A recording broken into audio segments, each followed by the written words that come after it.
Hello, नमस्ते, welcome to soothing souls. तो कैसे हैं आप सब? होप सब खुश हैं, मस्त हैं और अपनी लाइफ में आगे बढ़ रहे हैं। तो फ्रेंड्स, आज जो हम ये रीडिंग करने वाले हैं ना, उसमें हम ये देखते हैं कि क्या आपका और आपके जो पार्टनर हैं, ओके, ये आपके क्रश हो सकते हैं, आपके फियांसे हो सकते हैं, आपके लव इंटरेस्ट हो सकते हैं, हस्बैंड वाइफ, जो भी जिनके साथ आपका रोमांटिक रिलेशनशिप है, क्या उनके साथ आपका फ्यूचर है? ठीक है, कैसा है फ्यूचर, मतलब क्या है फ्यूचर में इस रिश्ते में। तो आप ये किसी के लिए भी रीडिंग देख सकते हैं, जो भी आपका इंटेंशन है।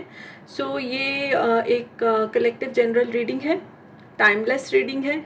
जो आपसे रेजोनेट हो आप उससे रखिए, बाकी जाने दीजिए। एंड इसमें क्या है कि मैंने दो डेक अलग अलग लिए हैं। दो जो भी आपको अट्रैक्ट कर रहा है आप उसको चुन लीजिए, डेक नंबर 1, डेक नंबर 2। तो उसमें से ही कार्ड्स निकाल के देखेंगे जो आपने डेक चूज़ किया है।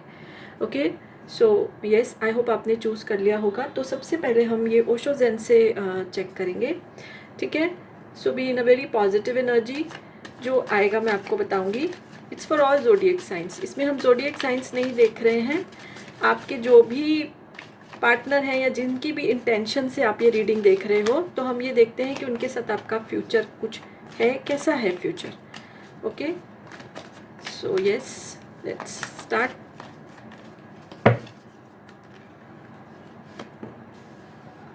रिवर्स में आया है, इसको रिवर्स में ही रहने देंगे। Slowing down. So what is the future, ये भी रिवर्स में आया है। ओह, आई थिंक मैंने उल्टा ही उठाया, इसको रिवर्स में ही रहने देंगे। So what is the future with your partner, क्या है फ्यूचर? स्ट्रेस, कॉन्शियसनेस का कार्ड आया है।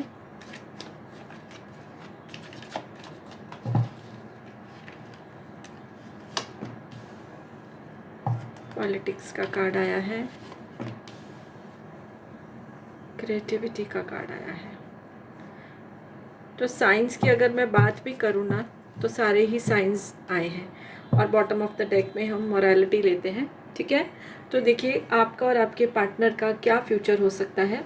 तो सबसे पहले तो मुझे ये दिखाई दे रहा है कि जिनके साथ भी अब आप रिश्ते में हैं, उनके साथ आपका बहुत ही पूरा ब्रेकअप हुआ था, सेपरेशन हुआ था, बट अगेन आप लोग साथ में आ गए, ठीक है। आप लोगों ने अपना हीलिंग किया, आपने अपने इश्यूज को क्लियर किया और आप लोग जो साथ में आ गए। अब ये जेंडर स्पेसिफिक रीडिंग नहीं है, ओके। तो इस रिश्ते में ये ज़रूरी नहीं जो मेरे व्यूअर्स हैं वो फीमेल हो, जो भी इस रिश्ते में फीमेल है, इस टाइम उनकी मुझे एनर्जी बहुत ही स्ट्रांग दिखाई दे रही है। दो कार्ड्स ऐसे आए हैं, उन्होंने बहुत ही इस सेपरेशन के दौर में, रीज़न कोई भी हो, दोनों में से किसी की वजह से भी सेपरेशन हो या कोई थर्ड पर्सन की वजह से होगा, we are not talking about that. तो उन्होंने जो है अपनी हीलिंग किया है, अपने आप पे ध्यान दिया है और अपनी ज़िंदगी में बहुत ही ज़्यादा उन्होंने तरक्की की है। जो भी इस रिश्ते में फीमेल है, चाहे वो मेरे व्यूअर्स देख रहे हैं या उनके पार्टनर जो भी है, ओके। तो जिसकी वजह से वो इस सेपरेशन, जैसे मैंने बोला इसमें सेपरेशन हुआ था रिश्ते में, तो उसमें वो स्पिरिचुअली भी बहुत ज़्यादा उन्होंने अपने आप को अवेकन करके अपनी ग्रोथ की है। बहुत ज़्यादा उसमें स्ट्रेस रहा है रिश्ते में कुछ टाइम तक पहले, लेकिन ये रिश्ते में जो फीमेल पार्टनर है ना, उनकी वजह से फ्यूचर इज़ वेरी ब्राइट। धीरे धीरे जो है आपके इश्यूज पहले तो क्लियर हुए, सेपरेशन ख़त्म हुआ, लेकिन उसके बावजूद भी जो थोड़े बहुत रह गए वो भी धीरे धीरे जो है वो जा रहे हैं। एंड ऐसा नहीं है कि मैं फीमेल हूँ तो मैं किसी फीमेल का सपोर्ट कर रही हूँ, लेकिन इस रिश्ते में जो फीमेल की वजह से ही ये सेपरेशन ख़त्म हुआ, बिकॉज उन्होंने अपनी एनर्जी को इतना बढ़ाया कि मेल पार्टनर जो थे उनको आना पड़ा उनकी तरफ। और आगे भी वो इस रिश्ते को, जो भी फीमेल हैं इस रिश्ते में, उसको आगे भी वो बहुत ही ज़्यादा स्ट्रॉन्ग, बहुत ही ज़्यादा जो है पर्पसफुल, बहुत ज़्यादा उसकी ग्रोथ होने वाली है। तो डेफिनेटली जिन्होंने भी ये पाइल चूज़ किया है उनका जो फ्यूचर है बहुत ब्राइट है। And again I am reminding, ये जेंडर स्पेसिफिक नहीं है, बट स्टिल इस रिश्ते में जो फीमेल है वो बहुत ही एक स्ट्रॉन्ग पार्टी है। उन्होंने अपनी लाइफ के हर स्फेयर में जो है ग्रोथ किया है, including the spiritual growth, which is obviously positively affecting your relationship, ठीक है। तो बहुत ही ब्राइट फ्यूचर है, बहुत ही ज़्यादा ब्राइट फ्यूचर है। इस पाइल वालों का। ओके,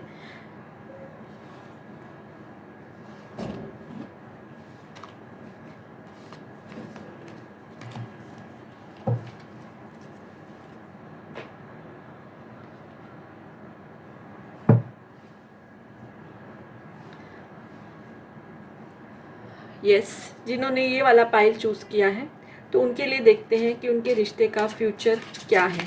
जिस भी इंटेंशन से आप अपने पार्टनर के लिए ये देख सकते हैं।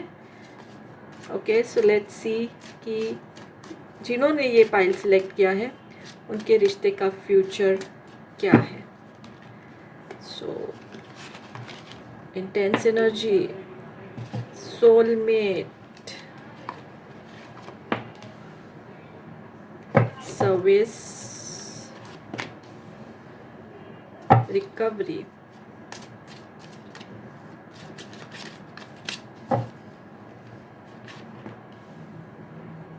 impartiality, isolation, faith and acceptance।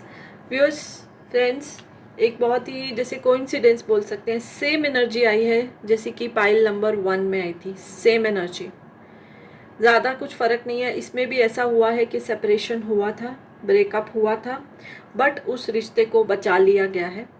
ठीक है, पाइल नंबर 1 में एक इम्पॉर्टेंट चीज़ ये थी कि उसमें जो फीमेल पार्टनर है वो बहुत स्ट्रांग थी और उसकी वजह से ही ये रिश्ता वापस से जुड़ा है। इसमें ऐसा कुछ नहीं आ रहा है, इसमें ऐसा आ रहा है कि सेपरेशन के बाद जो रिकवरी हुई है वो सोलमेट कनेक्शन की वजह से हुई है। पास्ट लाइफ रिलेशन है, डिवाइन कनेक्शन है। तो दोनों ही पार्टनर जो थे एक दूसरे के बिना रह नहीं पाए और जो है कैसा तो करके किसी को बीच में डाल के या अपनी हीलिंग करके वो लोग फिर एक दूसरे के साथ आए हैं। सो क्वाइट कनेक्टेड एनर्जी अगर मैं बोलूँ तो उसमें खाली एक चीज़ का जो डिफरेंस मुझे दिखाई दे रहा है कि वो फीमेल पार्टनर बहुत स्ट्रांग थी, उसकी वजह से ही रिश्ता बचा है। बट इसमें दोनों की वजह है, बोथ ऑफ यू, जो मेरे व्यूअर्स हैं और जो उनके पार्टनर हैं। ओके, क्योंकि ये सोलमेट कनेक्शन निकल कर आया है इसमें। एंड जो फ्यूचर ऐसा आ रहा है कि जो ये सेपरेशन हुआ था ना, दोनों को हिला के रख दिया, बिकॉज डिवाइन कनेक्शन है। सोल तक उसका जो है ज़ख्म लगा, क्योंकि आपने रियलाइज़ किया दोनों ने कि हम एक दूसरे के बिना नहीं रह सकते हैं। एक्सेप्टेंस की बहुत ज़्यादा एनर्जी थी और इसी वजह से जो ये रिश्ता है वापस फिर उसमें जान आई है। आप दोनों एक दूसरे के साथ में हुए हो, क्योंकि ये एक सोलमेट कनेक्शन है। डिवाइन कनेक्शन में ये सेपरेशन आता है to help us grow on the soul level, हम ग्रो करते हैं उसमें। इसी वजह से जो ये है सेपरेशन इसमें आया है। और फ्यूचर इस रिश्ते का तो मतलब कोई इसको तोड़ ही नहीं सकता है। ये एक डिवाइन कनेक्शन है, एक दूसरे पे विश्वास बहुत ज़्यादा है। और सेपरेशन ने, जैसे बोलते हैं ना, जब कोई चीज़ हमारे पास नहीं होती तो उसकी वैल्यू होती है। एक दूसरे की वैल्यू एनहांस कर दी, एक दूसरे की वैल्यू आप लोग दोनों ज़्यादा करना शुरू हो गए हो।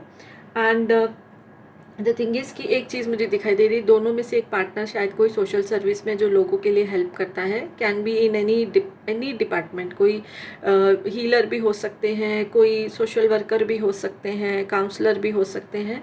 तो जिसकी वजह से क्या है, उन्होंने मतलब उनकी एनर्जी, उनकी वाइब्रेशंस बहुत हाई हैं।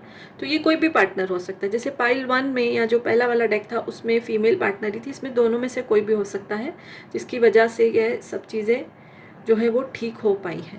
तो future is you can not be separated, आप दोनों को मिलना ही मिलना है। और एक चीज़ मुझे ये भी आ रही है कि अगर इस सेपरेशन के दौरान एक पार्टनर ने अगर शायद किसी और पर्सन को भी चुना है तो उसको भी छोड़ दिया उन्होंने। तो इतना ज़्यादा ये स्ट्रॉन्ग कनेक्शन होता है ना, कभी कभी हम अच्छी मतलब इतने ज़्यादा डाउन एनर्जी में चले जाते कि हमको किसी के सहारे की ज़रूरत होती। तो वो एक टेम्परेरी शॉर्ट लिव्ड कनेक्शन था जो कि ख़त्म हो गया और अब आप दोनों एक दूसरे के साथ हो। Future is nobody can separate you because this is the divine connection. Okay, so yes, यही दोनों पाइल्स में से निकल के आया। वेरी वेरी सिमिलर एनर्जी है, थोड़ा सा ही फ़र्क निकल के आया है, बट जो था मैंने आपको बता दिया। वीडियो अच्छी लगी तो लाइक कर दीजिए और अगर चैनल सब्सक्राइब नहीं किया तो कर सकते हैं। Thank you.